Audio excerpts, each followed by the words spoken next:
So is the Nintendo Switch 2 packaging too confusing compared to the Nintendo Switch 1 packaging? Well, I can't believe this is a conversation, but it is a conversation, and there's people out there going to be like, why is this even a question? You know, and there's going to be a whole thing, and there is a whole thing, because this all started where beat 'em ups would, if you don't know beat 'em ups would, I mean, you know, pretty solid content in my opinion. But anyways, he tweeted out on Twitter, X, whatever you want to call it, and it got like, at the time of recording this, it got like 4.3 million views on the actual post, and it's blowing up, and I can't believe how split people are on this. And so I wanted to talk about it here in this video. If you enjoy this kind of content, leave a like, subscribe for more. Let's go ahead and jump straight into this. I'll throw his tweet up on screen so you guys can see side by side of the comparison, and also the original tweet, and the fact that it does have 4.3 million views, you guys can see. But he says, call me crazy, but this packaging is far too similar and a bit confusing for the general public. And you can see the side by side comparison. Now, when I seen this, I thought, you know what? He's got a point. It is kind of confusing for the general public, but there's a lot of responses on this tweet, on this post, that people are like, well, there's a massive 2 on the box. Like, hello, you know, it's pretty obvious. And then there's other people who are like, you know, anyone who thinks otherwise, basically like that it's not confusing, has clearly never worked retail. And here's the thing, right?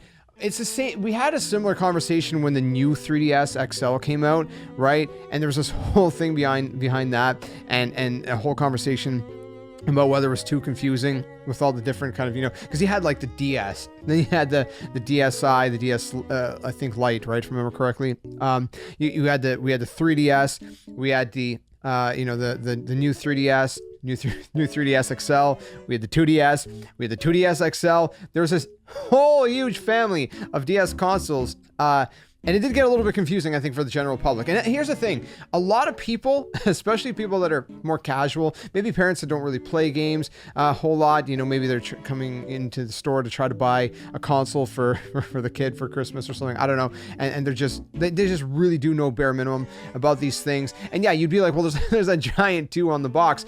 But the thing is, when you're just kind of looking at it at a glance, and this is kind of how it is, especially when you're looking at things, you know, on a shelf and stuff and products, you know, it's surprisingly, the first thing you would expect to look at would be the logo. And there's a whole thing, you know, in terms of like, where do people's eyes kind of gravitate first?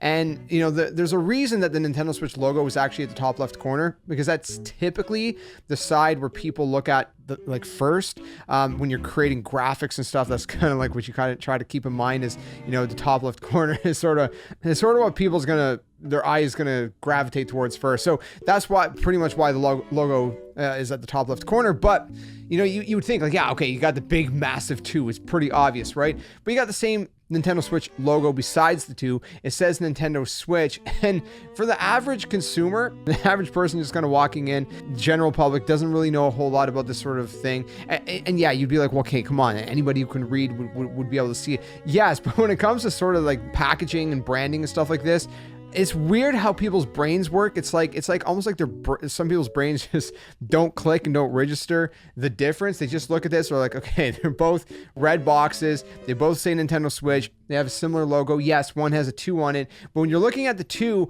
they look very similar. You know, if you don't know a whole lot about the Switch and the Switch 2, they look similar. There's a device, like that looks like a tablet that's being docked. There's a controller that has some sort of grip, and one of the controllers is kind of sticking out. Obviously on the Switch 1, it's kind of sliding out. On a Switch 2, it's kind of like popping out, and that would be an indicator that it's a little different. But most people are not going to really look at that.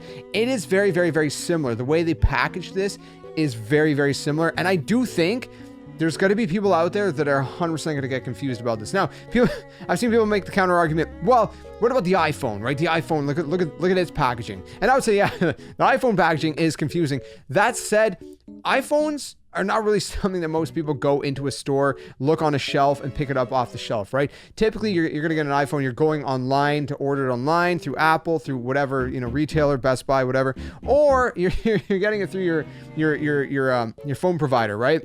your phone carrier, whatever you want to call it. And so it's not the same. You're typically not going into a retailer and looking at a bunch of iPhone boxes on a shelf the same way you would with a Nintendo Switch console, right? You're going in, you're looking at. So I think that's a little bit different in that sense. But yeah, I don't know. It's an interesting conversation. I would love to get your guys' thoughts on. Do you think, like, again, yes, it's obvious. There's a huge two. But besides that too, if you don't know a lot about Nintendo and you haven't been really up to date with these kind of things, you're looking at these packaging. Yeah, they're pretty similar. They're pretty similar, and I do think it's going to be a little too easy to get confused. I think they would have done well to switch up the packaging a little bit more. Obviously, you know, for the general consumer, the general public, if you will, because I think, and again, yeah, the price tag is different, right? But you know, some parent comes in, oh, my kid wants a Nintendo Switch, something. Yeah, I'm not really sure. Oh, this one's cheaper. Okay, I gotta get that. You know that, but again, not realizing, oh, you know, that's the old Switch. That's the maybe their kid already has that version of the Switch, and it's very confusing. I don't know. You know, there's so many possibilities, and people are people, and people miss the obvious stuff in life. Clearly.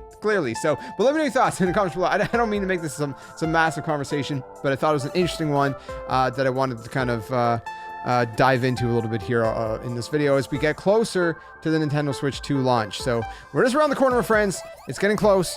Stay tuned for more. Leave a like, subscribe for more. Until the next one, game on. Catch you guys later.